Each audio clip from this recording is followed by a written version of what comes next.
Hey everybody, Karis here, and I want to show you guys how to do a little water blessing. And I know what's going to happen, potentially, is that people are going to be wondering, well, have you tested it scientifically? Have you actually done water filtration tests? And the answer is no, and I would love it if those of you who have the access to materials to do that, because I just found out about this like last week, and I've been doing it, and I have noticed that the water tastes a lot different, but I haven't actually done any type of scientific test. So if you guys want to do this, I would highly encourage you to test it if you have access, like I said, to something that can do that. And so the way this works is through intention and through energy work. So also remember, those of you who might want to test it, is that if you come from a place of automatically believing it won't work, then your test will show that it doesn't work. On the other hand, I don't want people to go in with blind faith either and say that it absolutely does work, because that's not balanced either. So for those of you who might want to test this, I would recommend that you go into it with the spirit of, well, let's just see, okay? So this is how it works. It's easier if you're an energy worker, but even if you're not technically an energy worker, people can all feel energy. If you have a loved one in the room and they're in a bad mood, they don't necessarily need to say anything and you know. It's just part of being human to be able to feel energy flows. So this is how it works. And I'm gonna use a little elixir that I've been drinking lately, which is a little stone of citrine and a little stone of rose quartz. Put these together in the mason jar. This is not the water blessing, but I'm just showing you what I'm drinking anyway, because I think it's awesome. Okay, in the mason jar. And then the kind of tea I've been drinking lately is Tulsi sweet rose tea, and I love this stuff. I actually find that it clears my skin. When I'm drinking a cup or two of this every day, my skin is a lot smoother, which is always nice, right? So for those of you who know how to do this, you just charge it up, and really all it is holding it between your hands, or even just sending your thought to it and ask it to emphasize all of the beneficial qualities of this, whether or not you know what it is. But when you say something like that, it kind of just is a great catch-all. Okay, so now for the actual water blessing. So far as I've been able to understand, the way that this works is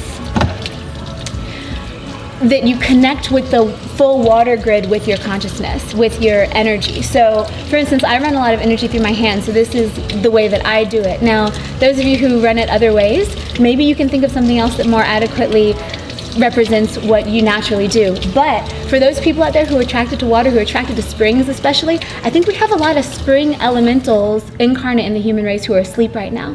And I think that the more spring elementals who realize that you're spring, and I don't mean the season, I mean water pouring forth from the ground, realize your elementals and start to practice with it, I think that things might shift in a beneficial way for our ecosystem, wherever you happen to be, whatever ecosystem you happen to be in. So what you do is you run the water, and it's better if it's cold. This is kind of freezing my hand out a little bit. I'm gonna make it just a little bit warmer. Although it's probably better to keep it cold, but I'm just not that hardcore that I can handle it this ice cold. I'm in Northern California right now, so it's pretty cold coming from the faucet. Okay, so you link it in with right where your palm chakra originates, which is right here, right there in the little divot, okay? So you let the water fall on your palm chakra, and then you feel the energy of the water. And what water feels like energetically, it's just pure conductor. So it'll just feel like whoosh, open space. And so you allow your consciousness to go up into the pipe and through this stream of water, and allow yourself to bless it. Just fill it. In my case, I just fill it with golden rainbow light, because that's the type of light that I like to use in my work.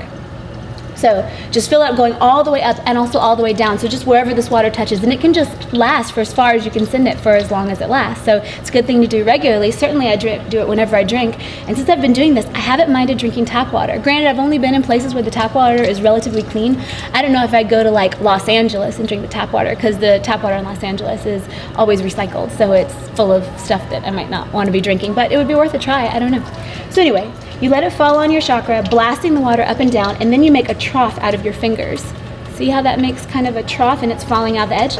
And then you fill your cup from the trough. Lilithia is one of the beings in my life that showed me how to do this, because she likes to drink water from my hands, and I never understood why until I realized that this could happen, and then I got it. She'd rather drink from my hands than anywhere else. Okay, and then you've got your full jar.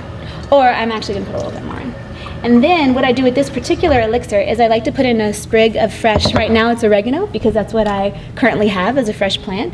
I'm probably gonna get a basil plant and do it with that sometimes too. So I just pinched this off of the oregano plant about 15 minutes ago maybe. maybe a little bit longer. And I asked the oregano plant what to take, and then it was like my eyes were drawn to this particular sprig at that particular breaking point where I pinched it off. And then that just goes in the water. And what I find is that tea kind of steeps itself. If I just sit this on the counter for half hour or longer, it'll go ahead and do it, and it'll be delicious and fine. Or you can sit it in the window so the sun comes through and steeps it even more. But generally, I use a tea bag for probably 2 jars because it will keep its charge for that long. It's chemical charge. It'll keep making the tea before it's too weak. And yeah, so I'll let this sit for about, like I said, about a half hour or so before I drink it. I'm doing some tasks right now to help clear this house, so that's probably what I'll do as I'm waiting. But also from time to time I like to shake it to kind of activate the crystals in the bottom so you can kind of hear the nice sound it makes. So yeah, that is a water blessing and a simple elixir to make. And like I said, I would love it if you guys did some type of scientific test to see if this works, because I would love to know, and I'm just probably not going to do that. I'm just going to be honest with myself and say, yeah, I would love to, but it's probably not going to actually happen. So yeah, that's what I have for you guys today. I hope you're all doing very well. We're nearing the new moon, which is on March 1st, so I'm going to tune in with you guys and give you an intention as soon as I meditate and see what the planet wants. And also, I do have a event coming up on the 23rd, which is Sunday, which I'm shutting registration for today, and today's Friday. So I'll shut registration down tonight, and tomorrow I will send out an email with all the information on exactly where we're going to go and what we're going to do, what you need to bring, etc. So yeah, hope you're all well. One peace, much love, and I will connect to you again very soon.